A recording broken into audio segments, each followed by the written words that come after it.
Janasena executive మీటింగ్కి విశాఖపట్నంకి విచ్చేసిన మంత్రివర్గ సహచరులకి, గౌరవ మంత్రివర్గ సహచరులకి, పార్లమెంట్ సభ్యులకి, శాసనసభ్యులకి, పార్టీ కార్యవర్గం, పార్టీ వైస్ ప్రెసిడెంట్, అలాగే తెలంగాణ రాష్ట్రం నుంచి వచ్చిన కార్యవర్గానికి పేరు పేరును, అలాగే పొలిటికల్ అఫైర్స్ కమిటీ సభ్యులకి, జనరల్ సెక్రటరీస్కి, స్టేట్ సెక్రటరీస్కి, స్టేట్ జాయింట్ సెక్రటరీస్కి, డిస్ట్రిక్ట్ ప్రెసిడెంట్స్కి, city presidents, corporation chairmans, DCMS chairmans, cell చైర్మన్స్కి, అఫీషియల్ స్పోక్స్ పర్సన్స్కి, జీవీఎంసీ కార్పొరేటర్స్కి, వీర మహిళా రీజనల్ కమిటీకి, స్పెషల్ ఇన్వైటీస్ వైసీపీ నుంచి, మిగతా పార్టీల నుంచి వచ్చేసిన మాజీ వైసీపీ నాయకులందరికీ మనస్ఫూర్తిగా మీ అందరికీ రోజున జనసేన ఎగ్జిక్యూటివ్ కమిటీకి ఫస్ట్ టైం మీరు వస్తాను కాబట్టి మనస్ఫూర్తిగా మా అందరి తరపున మిమ్మల్ని సంపూర్తిగా ఆహ్వానిస్తాము.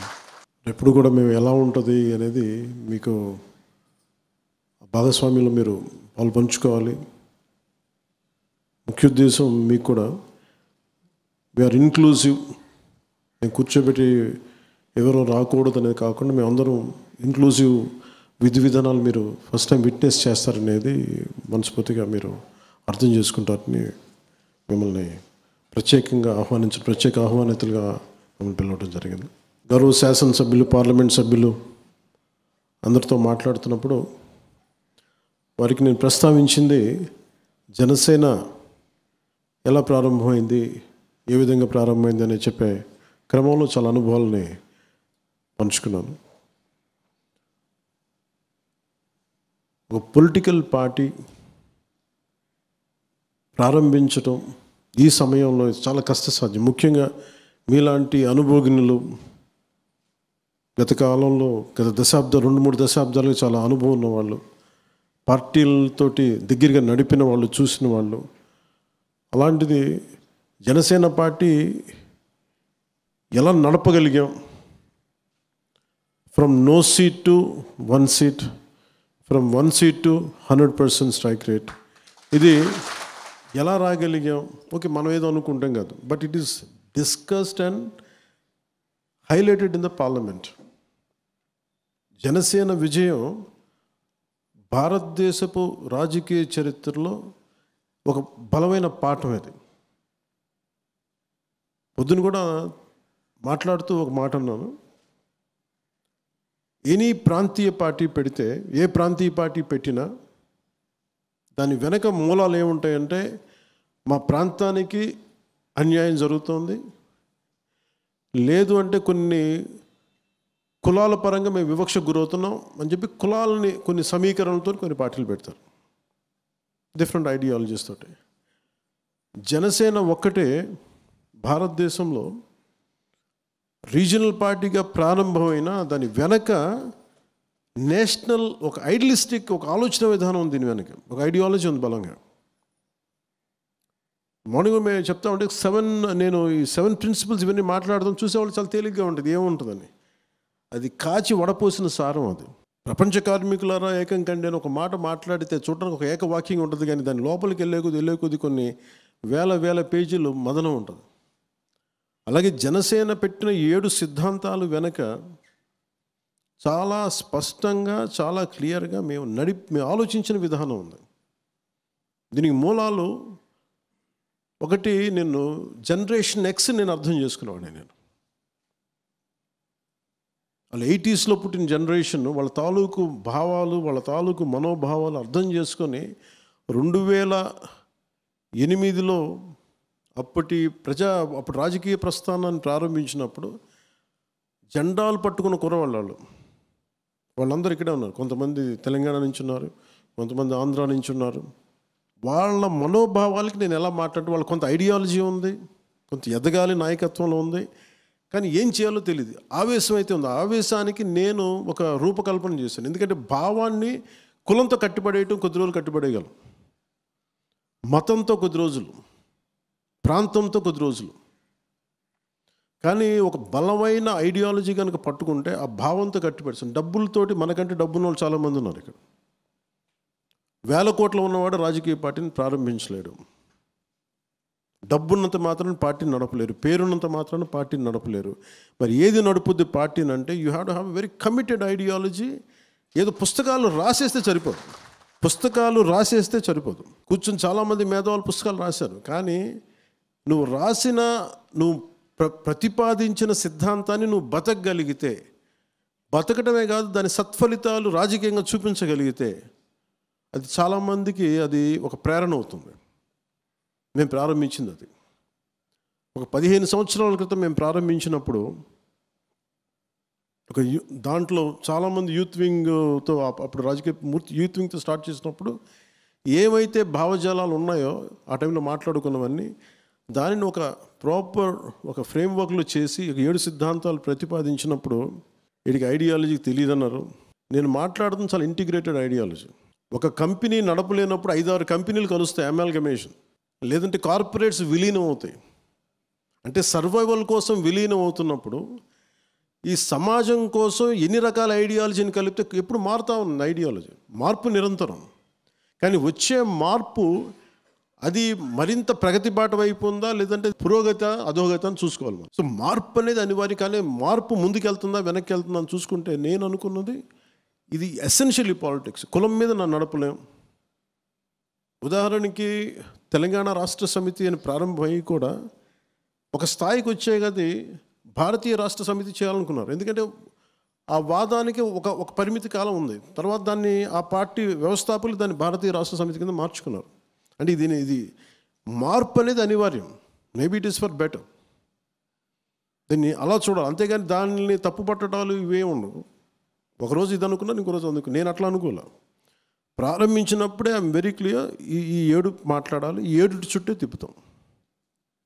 మీరు ఏమి తిప్పినా మీరు ఇంకోటి మార్చుకోండి, ఇంకోటి అనుకున్నా నేనైతే మార్చలేదు, మారలేదు, ఇవే నిలబడతాయి. ఇన్ని సిద్ధాంతాలు పెట్టుకుని I want be very pragmatist politician, అంటే రిజల్ట్ ఓరియంటెడ్ పొలిటీషియన్.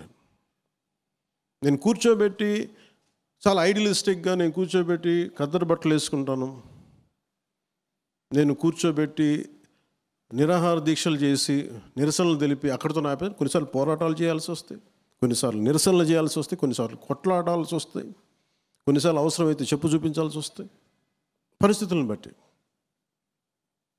అంతేగాని అన్నిటికీ పిడికి బియ్యంకి ఒకటే మంత్రం ఉండదు. That's the purpose of very ideology చాలా బ్రాడ్గా పెట్టాను. ఇది కొంతమంది కన్ఫ్యూజింగ్గా ఉంటుంది. కానీ ఈరోజు మీరు చూస్తే ముఖ్యంగా సెక్యూరిటీ కమిటీ మెంబర్స్ అందరికీ నా మేజర్గా విజయం వచ్చింది, కూటమి ప్రభుత్వం వచ్చింది. అందరి ఆలోచన ఏముందంటే ఇప్పుడు మనం ఏం చేసుకుందాం, పదవులు రాలేదు, ఇవి రాలేదంటే నాకు ఏ పదవి ఉందని నేను ఉన్నాను 15 సంవత్సరాలు. ఏ పదవి ఎవరిస్తారు చెప్పండి? నా పర్సనల్ లైఫ్ పోయింది, నా వ్యక్తిగత జీవితం నాకు లేదు. నేను కష్టపడి సినిమాలు చేద్దాం, నా మీద కేసులు వేస్తారు. ఒక పొలిటికల్ లీడర్ ఎలా బతకాలి? నాకేం కంపెనీస్ లేవు, పత్రికా కంపెనీస్ లేవు, నాకు పబ్లికేషన్స్ లేవు, సిమెంట్ ఫ్యాక్టరీస్ లేవు. కొన్ని లేదు, మనం ఏదైనా కూర్చొని ఆల్రెడీ ఒక భారతీయ జనతా పార్టీ లాంటి ఒక పెద్ద బలమైన పార్టీలో ఉంటే నేను కూర్చోబెట్టి నేను ఒక కద్దరు లాల్చి పైజం వేసుకుని నేను సంచి పెట్టుకుని తిరగడం సిద్ధమే. కానీ మన అలాంటి పార్టీ కాదు మనది. అన్నీ నేనే అవ్వాల్సి వచ్చింది. సైద్ధాంతిక బలం నేనే ఇవ్వాలి, పార్టీని నడపాల్సిన ఆర్థిక బలం నేనే ఇవ్వాలి, మళ్ళీ దీనికి కావాల్సిన పోరాట బలం ముందు నేనుండే నడిపించాలి.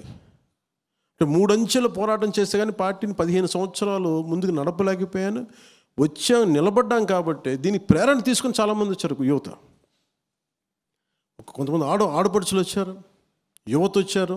పోరాటం స్ఫూర్తి జనసేన. పొద్దున్న కొనతాల రామకృష్ణ గారు మాట్లాడుతూ కలిసినప్పుడు ఒకటే మాట అన్నారు, నేను పోరాటం, నాకు మీ ఫైటింగ్ స్పిరిట్ ఇష్టం, ఎందుకు నేను అలా వచ్చాను ఉత్తరాంధ్ర పోరాటం నాకు అందుకు. ఎందుకంటే ఆయన ఒక సీట్, నేను ఆయన ఏ విధంగా కన్విన్స్ చేయగలను చెప్పండి పార్టీలోకి రమ్మని చెప్పి. ఎందుకంటే నేను ఎవరిని ఎందుకు పిలవనంటే మీరు నన్ను అర్థం చేసుకుని ఇష్టపడి వస్తే మనం చేసే ప్రయాణం వేరుంటుంది. మనోహర్ సార్కి కూడా అదే చెప్పాను, పెద్దలు మనోహర్ గారికి కూడా.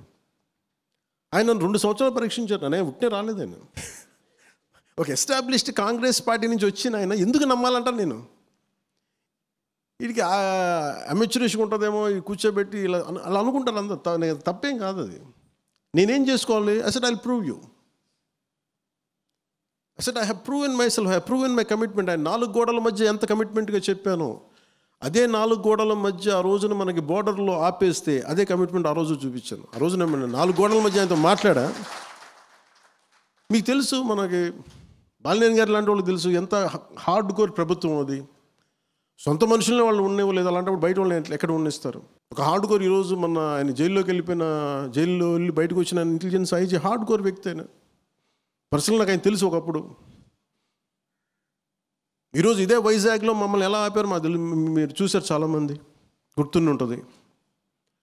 ప్రభుత్వంలోకి వచ్చి రాగానే నాకు పదవి రాలేదంటే అసలు ఈ ఎలక్షన్లు మీరు అంటే అందరికీ ఇదే అడుగుతున్నాం. మనం అసలు ఎలక్షన్స్ ఇలా చేయలే. ఇది అందరికీ అప్లై, ఒక జనసేనకి కాదు, ఇంక్లూడింగ్ టీడీపీ, ఇంక్లూడింగ్ బీజేపీతో కూడా అప్లై అవుతుంది. ఇది జనసేన, ఇది కూటమి ప్రభుత్వం, కూటమి ఏర్పడలా, ఏమి జరుగుండేదని ఒక పాసిబుల్ సినారియోస్ మీరు ఊహించుకోండి. ఏదైనా జరుగుండొచ్చు. ఇండిపెండెంట్గా వచ్చి ఉండొచ్చు, రాకపోయి ఉండొచ్చు, లేదంటే తిరిగి వైసీపీ వచ్చి ఉండొచ్చు. ఏది అంటే దీనికి ఎన్ నెంబర్ ఆఫ్ పాసిబిలిటీస్ ఉన్నాయి. కానీ చాలా స్థిరమైన ఆలోచన విధానంతో దీన్ని ఆలోచన చేసాం, ముందుకు తీసుకెళ్ళాం. అంటే నేనేది మనం నేర్చుకోవాల్సింది ముఖ్యంగా, నేను రేపు చెప్పదలుచుకుంది కూడా క్యాడర్ కానీ అందరికి కూడా, గెలుపుకి అందరూ ఉంటారు, ఓటమికి ఎవరు ఓన్ చేసుకోరు, అందరూ వదిలేస్తారు. నేను కష్టాల్లో ఓటమిలో నిలబడతాను తప్ప నేను సుఖాలను ఎప్పుడు కనిపించింది, మీకు ఎప్పుడు విజయాలు ఎప్పుడు కనిపించింది. విశాఖపట్నం 2018 పోరాట యాత్ర అప్పుడు అబ్బాయి సతీష్ ఇక్కడే ఉన్నాడు, శివ శంకర్ గౌడ్ ఉన్నాడు. మీకు ఎంత ఇచ్చాను శంకర్ ఆ రోజు? మీకు ఎంత? 13 లక్షలు ఇచ్చాను కదా నీకు బడ్జెట్. నా దగ్గర ఉన్నది 13 లక్షలు. నేను చెప్పాను ముందు కూర్చొని పోరాట యాత్ర చేసేద్దాం, ఎవరు ఏది పడితే తిందాం అంతే, లేదా రోడ్డు మీద కూర్చొని పడుకుందాం, లేదా 10,000 తీసుకొని ఎక్కడో సత్రాల్లో పడుకుందాం, లేదు రోడ్డు మీద పడుకుందాం. ఇంత పిచ్చితో వచ్చాం. అని ఇది ఎందుకు చెప్తున్నానంటే, మీకు తర్వాత ఒకళ్ళు కదిలారు, కొంత డొనేషన్స్ ఇచ్చారు, కొంతమంది జీతాలు. ఒక టీచరు, ఒక రోజువారీ శ్రామికుడు 150 రూపాయలు నాకు పంపిస్తాడు, పని చేసి పంపిస్తాడు. ఒక స్కూల్ టీచరు తనకు వచ్చే నెల జీతంలో ఆ పెన్షన్ని కూర్చోబెట్టి ఇలా పంపిస్తాడు. మొన్నటికి ఎవరో ఒక పోలీస్ ఆఫీసర్ చనిపోతే ఆయన మొత్తం పెన్షన్ డబ్బుని ఆయన నన్ను కలవలేకపోయారంటే అందుకని కూర్చోబెట్టి నాకు పంపించారు. This is how we run the party apart from my own funds. ఇందా మనోహర్ గారు మాట్లాడుతుంటే ఒక ఫంక్షన్ చేయాలని డబ్బులు లేవు, ఇంకోటి లేవంటే అసలు ఇదివరకు ఏం డబ్బులు ఉన్నాయి? మనం ఇలా హోటల్లో కాకపోతే ఇంకో చోట కలుస్తాం, రోడ్డు మీద కలుస్తాం. జనసేనకు ఆఫీస్ అవసరం లేదు, 10 మంది కలిసిన చోట జనసేన ఆఫీస్ అంతే. దీని డబ్బులతో పని లేదు అసలు. డబ్బులు, కాఫీలు, టీలు గాజు గ్లాసులు తాగుతాం. గాజు గ్లాసులు లేకపోతే కూర్చొని చేతితో కూర్చొని అందరూ ఒకటి కాఫీని అందరం 1/4 చేసుకొని తాగుతాం, ఒకటి ఛాయ్. సో దీనికి పని లేదు, దీనికి నేను డబ్బుకి సంబంధమే లేదు. Politics it's commitment. Bharatiya Janata పార్టీని చూసి మనం చాలా నేర్చుకోవాలి, వాళ్ళ ప్రోటోకాల్స్ కానీ. ఎందుకంటే అది నేను ఎందుకు అంత ఆశపడినంటే, పార్టీ పెట్టినప్పుడు పెద్దలందరికీ కూడా నా ప్రత్యేకం చెప్తున్నాను. చాలామంది 2018లో వచ్చారు, ఈ పార్టీ రాదనుకొని చెప్పి మళ్ళీ వైసీపీకి వెళ్ళిపోయారు. రాదని చెప్పి మళ్ళీ వచ్చాను. నాకు ఫైన్, నాకు అదేం, ఎందుకంటే ఒక అభద్రతా భావం ఉంటుంది. మనకి ఏమవుద్ది పార్టీలో అనేది. నేను ఎందుకు నమ్మాను జనసేన క్రియాశీల కార్యకర్తలను కానీ, జన సైనికుల్ని కానీ, వీర మహిళలు కానీ అంటే, చావు బతుకు నీతోనే అన్న. ఆ పిచ్చి జనసేనలో ఉంది కాబట్టి 100% స్ట్రైక్ రేట్ కొట్టాను. మీరు ఉన్నారని చెప్పి, వీళ్ళందరూ ఉన్నారని చెప్పి నేను పోరాటం చేయగలిగాను. లేదా నాకు ఆ శక్తి ఎక్కడి నుంచి వస్తుంది? లేదంటే ఒంటరి పోరాటం చేసి చాలామంది రకరకాలుగా చనిపోయారు పోరాటాలు, నేను అట్లా చనిపోయానేమో. రిజల్ట్ ఓరియంటెడ్ కాదు. నేనేంటంటే ఈ పోరాటం వెనక ఒక రిజల్ట్ చూపించకపోతే ఒక నిష్ప్రయోజనమైన ఆలోచన విధానం వచ్చేస్తుందని చెప్పి నా ఉద్దేశం. ఈరోజు ఇంతమంది చైర్మన్స్ ఉన్నారంటే మనకి ఇంకా సరిపోవట్లేదు, అవి సరిపోవట్లేదు అంటే ఇది ఒక అలయన్స్ గవర్నమెంట్. ఇది నాకు వ్యక్తిగతం కొంతమంది ఇబ్బంది కలిగిస్తూ ఉంటారు, దాన్ని బేస్ చేసుకొని నేను గొడవ పెట్టుకోకూడదు, అది అవివేకం. ఒకసారి మా బ్రదర్కి మేము కొన్ని ఇవ్వాలనుకుంటే కొన్ని ఇవ్వలేము, దాన్ని బేస్ చేసుకొని కూర్చోబెట్టి గొడవలు పెట్టుకోం, దాన్ని బేస్ చేసుకొని కొన్ని బయటికి రాలేము, అలా కుదరదు అట్లా. ఎందుకంటే మనందరి కమిట్మెంట్ మేము ప్రామిస్ చేసినప్పుడు జనం ఎందుకు ఇవ్వాలి? 164 సీట్స్ ఎందుకు ఇవ్వాలి? ఏ బేసిస్లో 21 ఎంపీస్ 164 సీట్స్? దేనికంటే వాళ్ళు నమ్మారు. వీళ్ళందరూ కూర్చొని ఒక కష్టపడతారు. వాళ్ళు నిజంగా చెప్తాను, ప్రజలకున్నంత అవగాహన మన కేడర్లో కొంత కొరబడింది, నాయకత్వంలో కొంత కొరబడింది. వాళ్ళు ఇంకా బ్రాడ్ మైండెడ్తో ఉన్నారు. వాళ్ళు అడుగుతుంది ఏంటంటే మీ టైం ఏమని అడుగుతారు, మా బాధ విను, మా కష్టం విను. ఎంత నా ఉదాహరణకి చాలాసార్లు ఎడ్యుకేషన్ శాఖ గురించి వస్తాయి, వేరే శాఖల గురించి నా దగ్గరికి వస్తుంటే నేనేమింటానంటే, అమ్మ నా శాఖ కాదు కానీ నేను వింటానంటే, అన్న నాకు తెలుసు, మా సమస్య వినన్నా చాలు. మనం వినటానికి కూడా ఓపిక లేదు. మనల్ని ఎవరన్నా ఎందుకు ఆపుతారు చెప్పండి? మన నియోజకవర్గాల్లో మనం పని చేసుకుంటూ వెళ్తే మనల్ని ఎవరు ఆపగలరు? వాటాలు కావాలంటేనే గొడవలు అవుతాయి తప్ప పని చేయాలనుకుంటే గొడవలు రావు. సో నేనేం పెట్టుకున్నా, నేను వచ్చింది, నేను నిజంగా నాకు డబ్బులే కావాలంటే మన సినిమాలు ఉన్నాయి, మనం చెప్తా ఉన్నాను. I lead a very luxurious life. If I would be in cinema, I can lead an excellent life. ఎండ పడకుండా నీడ పట్టున నా సన్నిహితో ఒక ఆయన చెప్తూ ఉంటారు, నువ్వు డేట్స్ ఇస్తే మేమే ఒక కథ అనుకొని, నువ్వు నీకు గొడుగు పట్టుకోవడానికి ఒకళ్ళు, షార్ట్లో పడితే నీకేం దెబ్బ తగిలి కట్టడానికి ఇంకో ఫిజియోథెరపిస్ట్, ఇంతమందిని పెట్టుకొని మేమే కథ ఆలోచించుకొని మేమే కష్టపడి నువ్వు వచ్చి జస్ట్ 4 యాక్టింగ్ చేస్తే చనిపోద్ది, నీ డబ్బులు ఇస్తాం. అలాంటిది నువ్వు ఇవన్నీ వదిలేసి నువ్వు వెళ్ళి కూర్చొని రోడ్ల మీద కూర్చుంటా, వాళ్ళతో పడతావు వీళ్ళతో పెడితే ఏంటి నీకు కర్మ అండి? ఇది నా దేశం అంటే నాకు పిచ్చి అండి, ఇది నా మ్యాడ్నెస్ అండి. నా బాధ ఎక్కడ ఉంటుందంటే, నన్ను భారతీయుడిగా పెంచారు అందరూ. భారతదేశంతో భారతీయత అని పెంచారు. భారతీయత అని పెంచి తమిళనాడులో ఉన్నప్పుడేమో నువ్వు గొల్టీ అని చెప్పి, నువ్వు తెలుగు రివర్స్ చెప్పి నువ్వు గొల్టీ అని చెప్పి అక్కడ తిట్టి, మరి మన దేశం, మన తెలుగు రాష్ట్రం అంటే నువ్వు తెలంగాణకు, నేను ఆంధ్ర వాడిని అయిపోయి, ఆంధ్రాకి వస్తే నువ్వు ఏ కులం, ఈ కులానికి నీకు సంబంధం లేదు, అసలు పిఠాపూర్ వెళ్తే అసలు నువ్వు నేటివే కాదన్నాను నన్ను. ఇప్పుడు ఎలక్షన్ టైంలో అంటే ఎక్కడికి వెళ్తే ఎక్కడ పారిపోతావు ఈ దేశంలో? సో నాకేనంటే ఇది షార్ట్స్ ఇప్పుడు నేను కూర్చోబెట్టి ఇది అంటే ఇది బేసిక్గా divisiveness is a disease in human nature. దాని ఏం తప్పు పట్ల, అది పార్ట్ ఆఫ్ నేచర్ అంతే, ఇంక మనం ఏం చేయలేం దానికి. But how do we address it? నా దగ్గరికి 100 ఇంటెలిజెన్స్ రిపోర్ట్స్ వస్తూ ఉంటాయి, ఎవరు ఏం చేస్తున్నారు ఏంటి అనేది. నేను ఇట్లా వాక్య చూస్తూ ఉన్నాను, ఒక్కొక్కళ్ళు ఏం చేస్తారు, ఇంత చేస్తారు, అవును ఇట్లా జరుగుతుంది, ఇలా జరుగుతుంది. మరి కార్యకర్తలు చెప్తూ ఉంటారు, జన సైనికులు చెప్తూ ఉంటారు, పంతాలు వచ్చేస్తున్నాయి, కోపాలు వచ్చేస్తున్నాయి.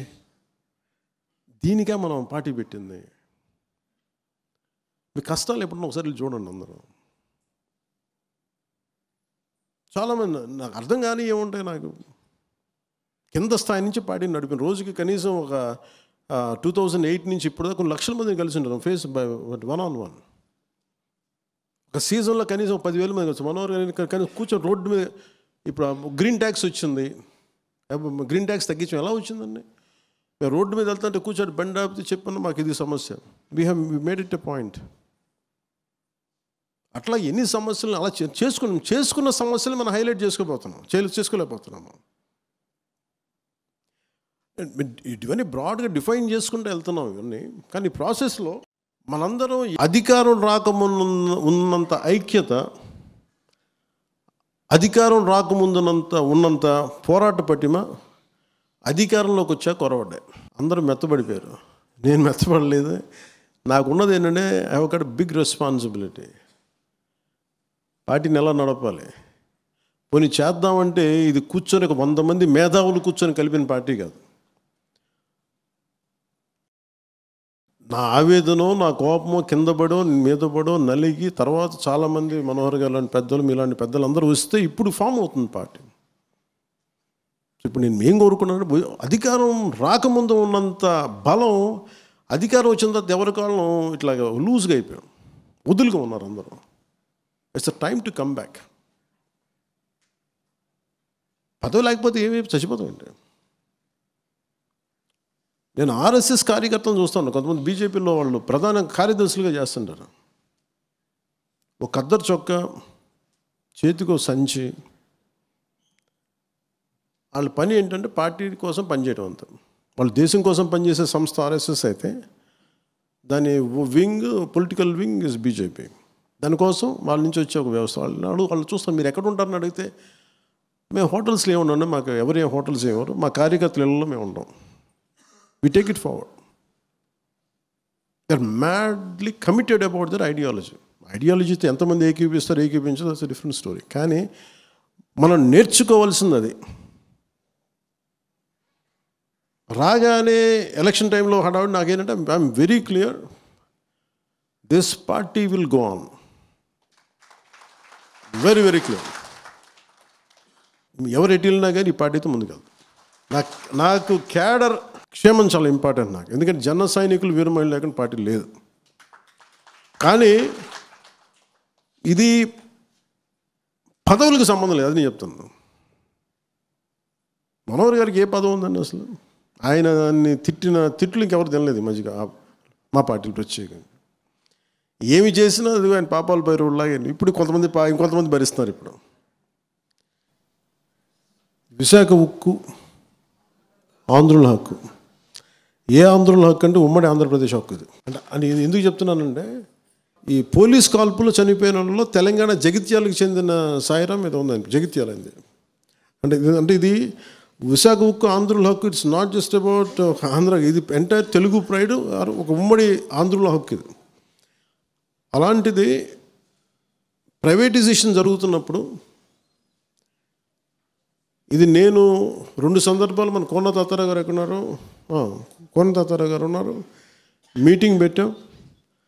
తర్వాత అధికారంలోకి వచ్చిన తర్వాత మళ్ళీ మొన్న కూడా మనం మాట్లాడాం. ఇది ఇంకా ప్రైవేటైజేషన్ ఆపక ముందు గత ప్రభుత్వాన్ని నడిపిన వాళ్ళ అధినాయకత్వం తెలుసు. అప్పుడు ముఖ్యమంత్రికి విభజన సమయంలో విడిపోవడానికి ఒప్పుకోవట్లేదని ప్లే కార్డు పట్టుకోవడం ఎలా పట్టుకున్నారంటే అప్పుడు టీవీలో చూపించారు. దొంగచాటుగా సోనియా గాంధీ గారు చూడకుండా, ఆవిడ కనుపంట పడకుండా, ఆవిడ కళ్ళలో పడకుండా చెప్పారు ఆయన. మీరు ఆ విజువల్ ఉంటుంది చూడండి. అంటే ఇది ఎందుకు చెప్తున్నానంటే, మీరు ఇక్కడ ఎన్నైనా మాట్లాడతారు, ఇక్కడ వెళ్ళి పొడి చేస్తాం, చంపేస్తాం, ఇది చేసేస్తాం, మెడల్ ఉంచి తీసుకొస్తాం, అలా ఇక్కడేం జరగదు. అక్కడ ఢిల్లీ అది కుదరదు అట్లా. ఇక్కడ ఎన్నైనా మాట్లాడచ్చు. వీళ్ళు కథలు అక్కడ చెప్తారు ఇట్లా. సో ఇలాంటి వ్యక్తి స్టీల్ ప్లాంట్ 151 సీట్లు వచ్చిన వ్యక్తి స్టీల్ ప్లాంట్ని ప్రైవేటైజ్ చేస్తారంటే ఏం చేయలేదు. వాళ్ళు ఏమీ చేయకపోగా వచ్చి కార్మిక నాయకులతో ఏం మాట్లాడారంటే, స్టీల్ ప్లాంట్ కార్మిక నాయకులతోటి మీరు వదిలేసుకుని మీకు ఇండివిజువల్ ప్లాట్స్ చేసేస్తాను, మీకు కొంత ప్లాట్లు ఇచ్చేస్తాను, మీకు ఇన్ని కోట్లు వస్తాయంటే చాలామంది కార్మిక సంఘాల నాయకులు ఇది ఒప్పేస్తున్నారు. కొంతమంది నేను ఇది మొన్న క్రాస్ చెక్ చేసుకున్నాను. మళ్ళీ మన ఆఫీసులో నేను పదవి తీసుకున్న తర్వాత మాట్లాడినప్పుడు అది మేము చేయలేదని కొంతమంది చేశారు, బట్ కొంతమంది చేశారు. అంటే ఎప్పుడు దీంట్లో సమస్య ఎక్కడ ఉంది స్టీల్ ప్లాంట్కి ఎప్పుడు అంటే, ఒకటి ఉత్పాదకత లేకుండా పెట్టుబడి 1000 కోట్లు 10,000 కోట్లు పెట్టుబడి పెట్టి పీనట్స్ నుంచి వస్తుంటే ఖచ్చితంగా నష్టం అది ఎప్పటికైనా సరే. కానీ అది ప్రత్యేకమైన స్థితిలో ఉంది. ఇది చాలా ఉద్యమాలు చేసి సంపాదించుకుంది, ప్రాణాలు పోగొట్టి సంపాదించుకుంది. నేను ఢిల్లీకి వెళ్ళినప్పుడు ఇక్కడ ప్రైవేటైజేషన్ జరుగుతుంది అనుకున్నప్పుడు కార్మిక సంఘాల నాయకులు నేను ఏమడిగానంటే, ఆ రోజున అప్పటికి ఇంకా బీజేపీతో మన ఇంకా అలయన్స్ కూడా ఫుల్గా ఫామ్ అవ్వాల, టాక్ స్టేజ్లో ఉంది. అలాంటి సమయంలో నేను ఏం చెప్పానంటే, వెళ్ళి అంటే మీకు తెలుసు, మీకు ఈ దేశంలో ఎవరన్నా సరే అమిత్ షా గారితో ఎవరితో గొడవ పెట్టుకుంటారండి. వీళ్ళు అమిత్ షా గారికి ఖచ్చితంగా అభిప్రాయం చెప్పండి. ఎందుకు అభిప్రాయం చెప్పలేరంటే, ఆయన భయపెడతారని కాదు. ఆయన అడిగే ప్రశ్న వీళ్ళ దగ్గర సమాధానం ఉండదు. వాళ్ళు ఏం కూర్చోబెట్టి భయపెట్టడం వాళ్ళు బెదిరించడం ఏం చేయరు. ఆయన మీరు నేషనల్ లీడర్షిప్ ఎప్పుడు చాలా క్లియర్గా ఉంటుంది, గుర్తుపెట్టుకోండి. మనం అనుకుంటాం ఇక్కడ కూర్చోబెట్టి చేసి వాళ్ళు ఏమి చేయరు. నీ కూర్చోబెట్టి వాళ్ళు అడిగే లాజికల్ క్వశ్చన్స్కి మన దగ్గర సమాధానం లేకపోతే సమాధానం వీగిపోయి వదిలేస్తాం. వాళ్ళ దగ్గర సమాధానం ఉంది, ఇంత నష్టం లాజికల్గా ఉంది. మీరు చెప్పండి, మీరు ఇంట్లో వ్యాపారం చేసుకున్నప్పుడు నష్టం వస్తుంటే దాన్ని ఎంతకాలం భరిస్తాం? బ్లీడ్ అవుతూ ఉంది.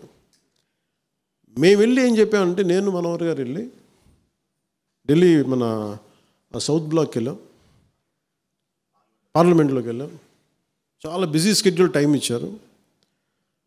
వెళ్ళి ఏం చెప్పారంటే, సార్ ఇది ఆంధ్రప్రదేశ్ మిగతా ఫ్యాక్టరీస్ని ఇప్పుడు అలా నిజంగా భారతీయ జనతా పార్టీయే, నరేంద్ర మోదీ గారి నాయకత్వంలో ఉన్న భారతీయ జనతా పార్టీ కానీ, అమిత్ షా గారు ఉన్న నాయకత్వంలో ఉన్న భారతీయ జనతా పార్టీ కానీ నిజంగా అది మొండిగా ఎవరి మాట వినరు అనుకుంటే, మరి డ్రెడ్జింగ్ కార్పొరేషన్ ఆఫ్ ఇండియాని ప్రైవేటీకరణ ఆపేశారు 2017-18లో వాళ్ళు చెప్పారు నాకు, నువ్వు తీసుకొచ్చిన పాయింట్ నువ్వు ప్రజెంట్ చేసింది మాకు నచ్చింది. నేనేం చెప్పానంటే, దానికి ప్రాఫిట్లో ఉన్నది మీరు దయచేసి చేయకండి సార్ అంటే వెంటనే విన్నారు, దాని ప్రైవేటైజేషన్ ఆపారు. సో వాళ్ళకి సరిగ్గా చెప్పాలి వాళ్ళకి. అదే మేము వెళ్ళి మళ్ళీ స్టీల్ ప్లాంట్ అని చెప్పాను. స్టీల్ ప్లాంట్ అనేది చాలా భావోద్వేగంతో కూడింది సార్. అలాగని మీరు గుడ్డిగా మిమ్మల్ని చేసేయమని చెప్పట్లా, కానీ దీని వెనకున్న మొత్తం మీరు ఒకసారి స్టడీ చేసి ఏ మాత్రం కుదిరితే దానికి ఒక మైన్స్ కేటాయించండి. కుదిరితే దానికి మీరు ఒక పైప్ లైన్ వేయండి.